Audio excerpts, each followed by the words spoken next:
Hello बच्चों, मैं doctor Jagdish चंद्र आज आपके सामने फिर से उपस्थित हूँ अपना नया वीडियो लेके। और जो मेरा नया वीडियो है वो होगा एक्टिव एनर्जी पे। इससे पहले हम बात कर चुके हैं कुछ न्यूमेरिकल्स जो हाफ लाइफ और ऑर्डर ऑफ रिएक्शन से रिलेटेड हमने करे थे। आशा करता हूँ आप बहुत अच्छी तरह जान गए होंगे। और अगर आप मेरे सब्सक्राइबर हैं तो मेरे सारे वीडियो आपको उसमें मिल जाएंगे। तो आज हम बात करने वाले हैं एक्टिव एनर्जी, जो बहुत महत्वपूर्ण टॉपिक है केमिकल काइनेटिक्स का। तो आइए आज इस पर बात करते हैं एक उदाहरण से। जैसे हमारे पास एक उदाहरण है, सपोज H2 प्लस I2, इस प्रक्रिया में प्रोडक्ट जो बनता है वो बनता है 2HI। Means hydrogen gas iodine से रिएक्ट करके क्या बनाता है, हाइड्रोजन आयोडाइड। तो मीन्स ये हमारा क्या है, ये है आपका अभिकारक, इसे हम कह सकते हैं रिएक्टेंट R। और ये हमारा है प्रोडक्ट, उत्पाद। ये क्या हमारा उत्पाद, प्रोडक्ट भी इसको हम कह सकते हैं। तो ये क्या क्रिया है, और ये अभिक्रिया ऐसा नहीं है कि इसमें हमने हाइड्रोजन और आयोडीन को मिलाया और सीधे आपका प्रोडक्ट बन गया। ऐसी कोई भी रिएक्शन नहीं होती है। तो जो रिएक्शन होती है उसको कई मध्यवर्ती से गुजरना पड़ता है, ये हम भली प्रकार जानते हैं। तो अब ये देखिए, यहाँ पे सपोज ये आपका हाइड्रोजन H2 है। मीन्स हाइड्रोजन अपने बंध से जुड़ा हुआ है और आयोडीन अपने बंध से जुड़ा हुआ है। अब इसको ऐसे मिला दिया जाए तो ऐसा नहीं कि सीधे सीधे आपका प्रोडक्ट बन जाएगा। अब यहाँ पे हमें देखने वाली बात है, जब इन दोनों को मिलाया जाता है तो हो सकता है हमें कुछ ताप की ज़रूरत पड़े। हो सकता है यह अभिक्रिया रूम के ताप पर, मीन्स रूम टेम्परेचर पर ही कैरी कर जाए। तो जब भी कोई रिएक्शन होती है तो इसके बीच में क्या होगा, जब इसको ताप दिया जाएगा या ताप रूम टेम्परेचर पर ये रिएक्शन होगी तो जो हाइड्रोजन का ये बंध है ये धीरे धीरे आपस में एक दूसरे क्या होते जाएंगे, दूर होते जाएंगे। मीन्स ये बंध टूटता जाएगा, आयोडीन का बंध टूटता जाएगा और एक नया बंध इसमें बनने की कगार में स्टार्ट हो जाएगा। ये नया बंध बनने लग जाएगा।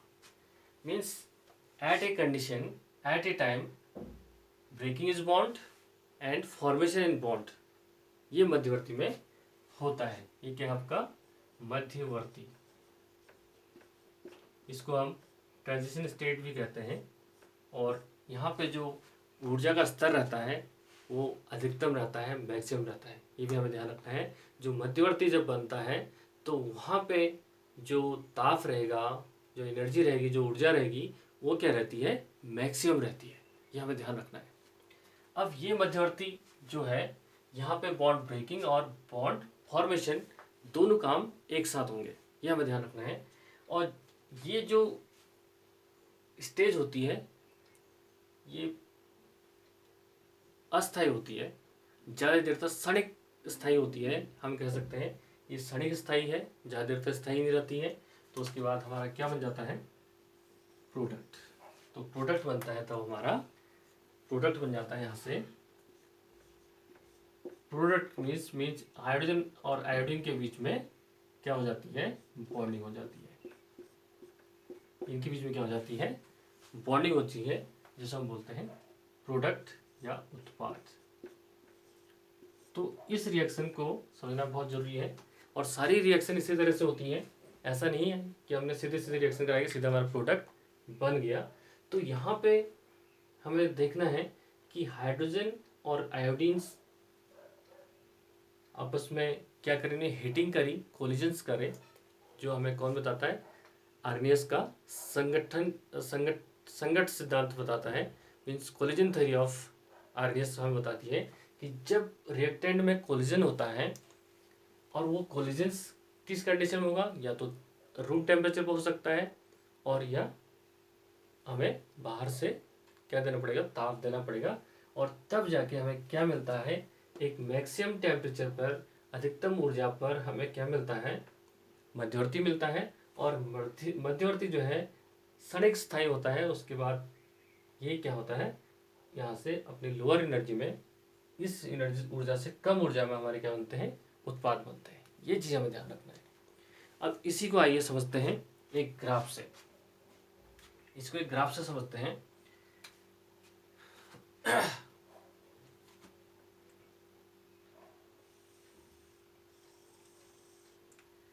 ग्राफ हम बनाना, देखिए ग्राफ से इसको समझे तो सपोज ये क्या हमारी ऊर्जा है और ये क्या है आपका, जिसमें हम कहते हैं रिएक्शन प्रोसेस, रिएक्शन जिसमें होगी, जिसे हम बोलते हैं अभिक्रिया।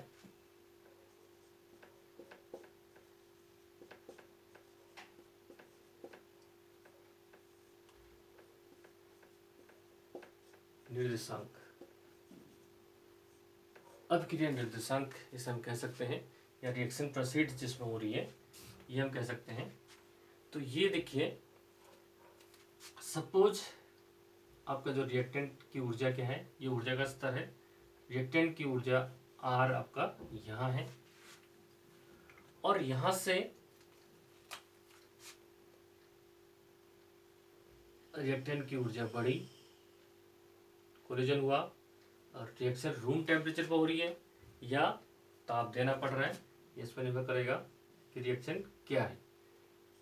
और ये क्या आपके मध्यवर्ती प्रोडक्ट यहाँ पर बनेगा, जो मध्यवर्ती बनेगा, सॉरी मध्यवर्ती यहाँ पर बनेगा, और उसके बाद ऊर्जा क्या होगी, कम होगी। और यहाँ पे सपोज आपका क्या बन गया, प्रोडक्ट। यहाँ पे क्या बन गया, सपोज आपका प्रोडक्ट।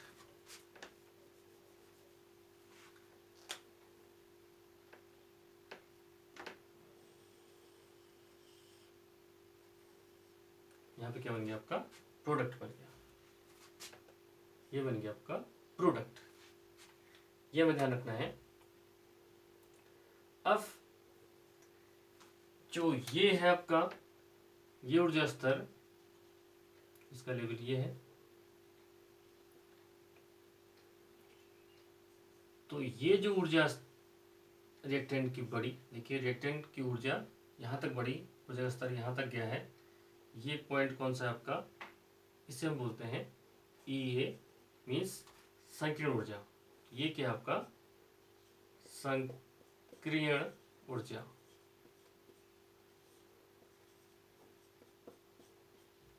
ये क्या आपकी संकीर्ण ऊर्जा है। जो ऊर्जा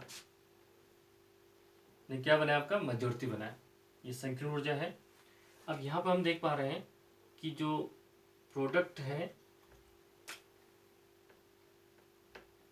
उसकी ऊर्जा क्या हुई है, रिएक्टेंट से कम गई है, मीन्स ये लेवल किया है, मीन्स रिएक्टेंट की ऊर्जा से कम ऊर्जा में आपका क्या बना है, प्रोडक्ट बना है। तो यहाँ पे हम देखते हैं change in enthalpy delta H is equal to negative value. कौन सी वैल्यू हुई, निगेटिव गई।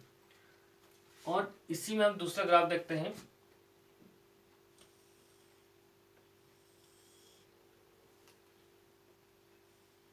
दूसरा ग्राफ हम देखते हैं, यहाँ पे देखेंगे आप, सपोज यहाँ पे आपका रिएक्टेंट है, यह क्या ऊर्जा, और ये हो गया आपका अभिक्रिया निर्देशांक,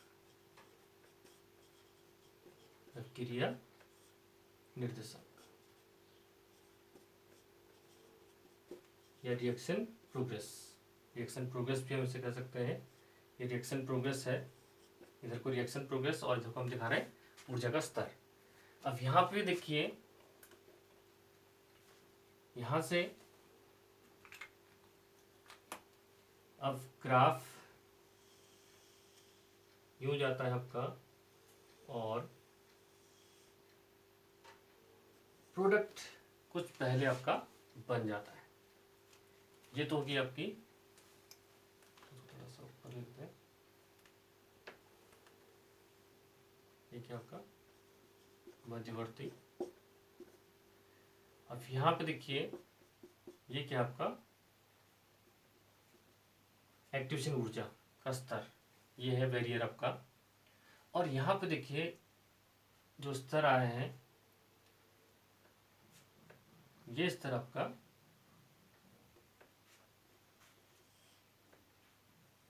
ये रिएक्टेंट आर के लिए मैं लिख रहा हूँ, ये आपका क्या प्रोडक्ट के लिए। तो यहाँ पे जो प्रोडक्ट है कम ऊर्जा में बन गया है, दो कंडीशन हमारे पास ये, यहाँ ऊर्जा ज़्यादा लगी है तो यहाँ पे ये क्या आपका, उसको हम दिखा दें, ई ए मीन्स एक्टिवेशन ऊर्जा, जैसे हम बोले संकीर्ण ऊर्जा, संकीर्ण ऊर्जा। तो यहाँ पे हमें ध्यान रखना है, जैसे हम बोल रहे हैं ई ए, ये क्या आपका ई ए है। और यहाँ पे जो दोनों का अंतर आया, प्रोडक्ट और रिएक्टेंट का ऊर्जा स्तर delta H, change in enthalpy, enthalpy जो परिवर्तन आया है वो क्या हुआ है, ये वैल्यू आती है पॉजिटिव। अब इन दोनों को हमें समझना है, इन दोनों को हमें समझना है। और इन दोनों को हम कैसे समझ सकते हैं, यहाँ पे हम देख रहे हैं, यहाँ पे ऊर्जा, ये तो ऊर्जा का स्तर, एक्टिवेशन ऊर्जा जो मध्यवर्ती बनाएगी, उसके बाद जो प्रोडक्ट बना है उसमें ऊर्जा रिएक्टेंट से ज़्यादा लगी है। इसका मतलब जो रिएक्शन कराई गई है उसमें जो रिएक्टेंट की संकीर्ण ऊर्जा है उससे अधिक ऊर्जा की आवश्यकता पड़ी है। जो संकीर्ण ऊर्जा क्या है, यहाँ से यहाँ तक क्या है, संकीर्ण ऊर्जा है, एक्टिवेशन एनर्जी है। इस ऊर्जा से अधिक ऊर्जा हमें जरूरत पड़ी, किसके लिए, प्रोडक्ट को बनाने के लिए। तो इसका मतलब क्या हुआ, ये कौन सी अभिक्रिया होगी, ऊष्मा सेपी, सॉरी अधिक ऊर्जा यहाँ पे नहीं, हाँ अधिक ऊर्जा यहाँ पे हुई है, तो कुछ ऊर्जा के यहाँ से क्या हुई, रिलीज हुई, क्योंकि प्रोडक्ट आपका इतना ही बन जाना था, इस रिएक्टेंट से ज़्यादा ऊर्जा मीन्स कुछ ऊर्जा के यहाँ से क्या हुई, निकली, आउटलेट हुई है। तो यहाँ पे हम देख रहे हैं ये क्या होगी आपकी ऊष्मा शोषी, सॉरी सेपी। तो ये क्या होगी, यहाँ से ऊर्जा बाहर निकली है, रिएक्टेंट से ऊर्जा ज़्यादा बाहर निकल गई, तो ये होगी ऊष्मा सेपी अभिक्रिया। ये कक्षा हम 10 से पढ़ते आ रहे हैं कि अभिक्रिया दो प्रकार की होती है, एक होती है ऊष्मा शोषी और एक होती है ऊष्मा सेपी। तो ऊष्मा सेपी में क्या होता है कि ऊर्जा निकलती है, जब रिएक्शन होती है तो एक्स्ट्रा ऊर्जा निकल जाती है। और जब ऊष्मा शोषी अभिक्रिया होती है तो बाहर से ऊर्जा देने की आवश्यकता पड़ती है। तो इट मीन्स ये अभिक्रिया आपके रूम टेम्परेचर पे ही हो सकती है, और रूम टेम्परेचर कम ज़्यादा हो सकता है, इसलिए ये अभिक्रिया, इसमें क्या हो रहा है, ऊर्जा बाहर नेगेटिव निकली, ऊर्जा मीन्स डेल्टा एच जो एंथैल्पी परिवर्तन है वो नेगेटिव जा रहा है, मीन्स ऊर्जा बाहर निकल रही है। और यहाँ पे देखिए आप, यहाँ पे वैल्यू क्या आ रही है, डेल्टा एच की पॉजिटिव आ रही है, यहाँ पे ऊर्जा हमें देने की आवश्यकता पड़ रही है। क्यों, क्योंकि प्रोडक्ट आपका बहुत पहले बन जा रहा है, मीन्स एक्टिवेशन ऊर्जा ज़्यादा है और ये कम हो जा रही है। तो यहाँ पे हमें जो बैरियर है, जो इसका हम बैरियर भी कह सकते हैं एक्टिवेशन, तो यहाँ पे ऊर्जा अवशोषित करने की जरूरत पड़ेगी। तो ये कौन सी हो जाएगी आपकी ऊष्मा शोषी अभिक्रिया, ऊष्मा शोषी अभिक्रिया हम इसका कह सकते हैं।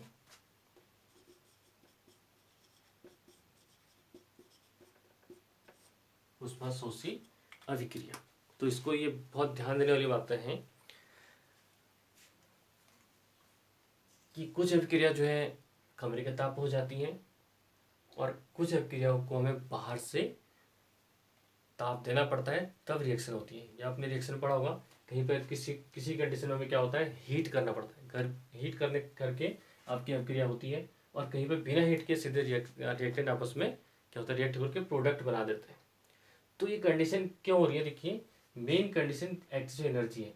जब एक्टिवेशन एनर्जी का बैरियर छोटा होता है तो क्या होगा, आपका उस कंडीशन में ऊष्मा सेपी अभिक्रिया हो जाएगी, बहुत रूम टेम्परेचर भी आपकी क्या हो सकती है, रिएक्शन हो जाएगी। इफ अगर आपका जो एक्टिव एनर्जी उस अभिक्रिया के लिए ज़्यादा होगी तो वहाँ पे हमें उस अभिक्रिया रिएक्टेंट को क्या करना पड़ेगा, गर्म करना पड़ता है, उसको बाहर से ताप देना पड़ता है, ये हमें ध्यान रखना है। तो ये दो कंडीशन मैंने दिखा रखी है। यहाँ पे क्या है, डेल्टा एच निगेटिव है, मीन्स यहाँ पे ऊर्जा निकल रही है, और जबकि यहाँ डेल्टा एच क्या पॉजिटिव, यहाँ हमें ऊष्मा देने की जरूरत पड़ेगी। अगर ये है ऊष्मा शोषी अभिक्रिया है तो यहाँ पे जरूर हमें रिएक्टेंट को गर्म करके हमें प्रोडक्ट या उसको ताप दे के ही प्रोडक्ट आपका बन सकता है। तो ये देखिए, ये आपने समझा कि एक्टिव एनर्जी। अब जो इससे अगला वाला पॉइंट मैं बता रहा हूँ वो है जो संकीर्ण ऊर्जा में जो कर रहा हूँ, संकीर्ण ऊर्जा या एक्टिव एनर्जी और वेग स्थिरांक में संबंध, वो हमें किसने बताया था, आर्नियस ने। आर्नियस का एक्टिव एनर्जी सिद्धांत या कोलिजन थ्योरी जो हम बात करते हैं वो हमें किसने दिया, आर्नियस ने अपने सिद्धांत में बताया है। हाँ, तो जैसा कि मैंने आपको बताया कि ऊष्मा सेपी अभिक्रिया और ऊष्मा शोषी अभिक्रिया दो कंडीशन में आपकी रिएक्शन होती हैं। तो जो सक्रिय ऊर्जा के बारे में मैंने आपको बताया, जो सक्रिय ऊर्जा क्या है, एक एनर्जी बैरियर है जिसको पार करके ही क्या बनेगा, आपका उत्पाद बनता है। तो ये एनर्जी बैरियर इसको कह सकते हैं। जो बैरियर जो टॉप आपको दिख रहा है इसको हम एक ऊर्जा का रुकावट स्थान कह सकते हैं या बैरियर जिसे हम कहते हैं। इस बैरियर को पार करने के लिए जो ऊर्जा हमें चाहिए, मीन्स इतना तेजी से हमें धक्का देना है कि बैरियर से उधर चल जाए, तभी आपका उत्पाद बन सकता है, अदरवाइज उत्पाद बनने की संभावना नहीं होती है। तो इस कंडीशन में जो बैरियर पार करने के लिए बहुत ऊर्जा की आवश्यकता नहीं है, रूम टेम्परेचर पर हो जाती है, मीन्स ऊर्जा और जो एक्स्ट्रा बचती है मीन्स ऊर्जा निकलती है। तो ये जो अभिक्रिया होती है कमरे के ताप में हो सकती है। माने कमरे का ताप क्या आपका 25 डिग्री सेल्सियस हो रहा है और आपकी सक्रिय ऊर्जा कितनी है, 20 है। तो इसका मतलब जो कमरे का ताप है वो ज़्यादा मिल रहा है, तो जो एक्स्ट्रा ऊर्जा होगी वो निकल जाएगी। हमें जो बैरियर पार करना है उत्पाद बनाने के लिए वो हमारे 20 से हो जाएगा। तो ये समझने वाली बात है। वैसे ही यहाँ पे अब जो अभिक्रिया की जो एक्टिव एनर्जी होती है, जो सक्रिय ऊर्जा होती है वो बहुत अधिक होती है और बैरियर पार करने के लिए हमें बहुत अधिक ऊर्जा की आवश्यकता होती है। तो उन अभिक्रिया को हमें गर्म करना पड़ता है, उनको ताप देना पड़ता है एक्स्ट्रा। तो उस कंडीशन में ऊष्मा क्या होगी, जो अभिकारक है उनके द्वारा अवशोषित की जाएगी।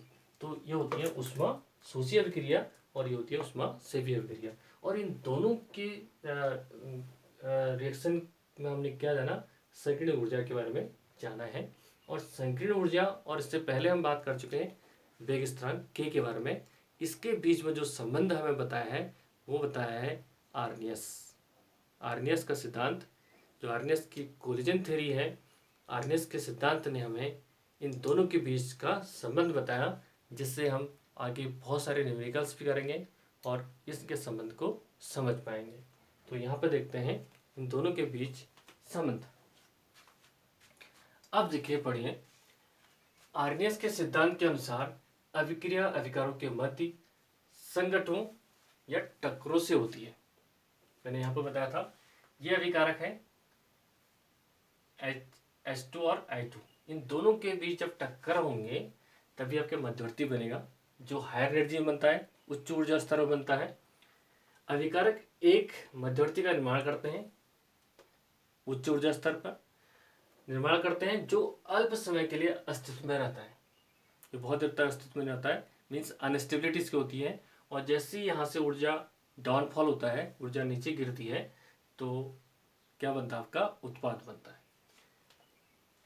तत्पश्चात उत्पाद या प्रोडक्ट में परिवर्तित हो जाता है। मध्यवर्ती सक्रिय संकुल हम कह सकते हैं इसको, के निर्माण के लिए जो आवश्यक ऊर्जा की आवश्यकता होती है उसी को हम क्या कहते हैं, संकीर्ण ऊर्जा। मीन्स रिएक्टेंट से लेके ये जो ऊर्जा है, मीन्स ये जो ऊर्जा हम कह रहे हैं, ये जो लेवल बड़ा है, ये रिएक्टेंट को मध्यवर्ती बनाने के लिए जो ऊर्जा की आवश्यकता होती है उसे हम क्या कहते हैं, संकीर्ण ऊर्जा या एक्टिवेशन एनर्जी। तो बहुत सिंपल तरीके से इसको आपको समझना है। अब जो वेग स्थिरांक के और जो संबंध हमें बताया है के इज इक्वल टू, जो आर्नेस ने एक संबंध स्थापित किया है जो हमारे काफ़ी काम आने वाला है, न्यूमेरिकल्स में भी काम आने वाला है।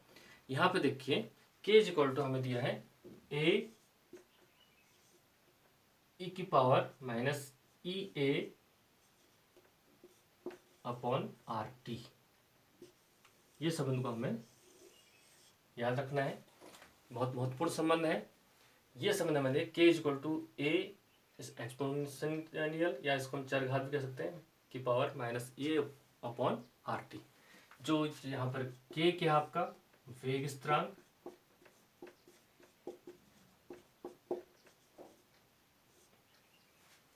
के क्या आपका वेग स्थिरांक यहाँ पे है, और ए क्या आपका आर्नियस नियतांक से हम कह सकते हैं, या आर्नियस स्थिरांक, आर्नियस स्थिरांक। और ये क्या आपका, इसको हम कह सकते हैं एक्सपोनेंशियल, या इसको हम कहते हैं चरघातांक, इसको कहते हैं चरघातांक।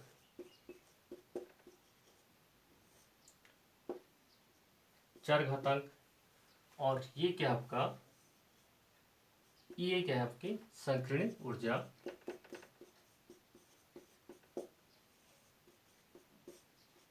संकीर्ण ऊर्जा एक्टिवेशन एनर्जी। और आर यहाँ पे टी क्या है, ताप है, केल्विन इसको लेते हैं। और आर क्या है आपका गैस नियतांक, गैस नियतांक, और जिसकी वैल्यू होती है आर इक्वल टू 8.314 जूल पर केल्विन पर मोल। इसकी वैल्यू मैंने पहले ही बताया आपको, ये आगे काफ़ी काम आने वाला है। तो ये दोनों के बीच में संबंध हमें किसने बताया है, ये बताया हमें आर्नियस ने। तो मैं आशा करता हूँ आज का ये मेरा टॉपिक संकीर्ण ऊर्जा एक्टिवेशन एनर्जी आपको समझ आया होगा। आज इस संबंध तक हमने बात करी। इससे अगले वीडियो में जो ताप का प्रभाव है संकीर्ण ऊर्जा पर, या जो अक्रिया वेग है ताप का प्रभाव, इस पर मैं बात करूँगा। लेकिन उससे पहले ये टॉपिक को समझना बहुत ज़रूरी था, इसलिए मैंने एक अलग सा वीडियो एक्टिवेशन एनर्जी पे आपको इसलिए बनाया है कि आप इन दो अभिक्रिया जो पॉसिबिलिटी होती है दो अभिक्रियाओं की, इसको समझ सकें और इसमें संकीर्ण ऊर्जा का क्या रोल है उसको आप जान पाएँ। तो पसंद आए तो लाइक करना, शेयर करना, और अगर आपने सब्सक्राइब नहीं किया है तो सब्सक्राइब करना नहीं भूलिएगा। Thank you very much.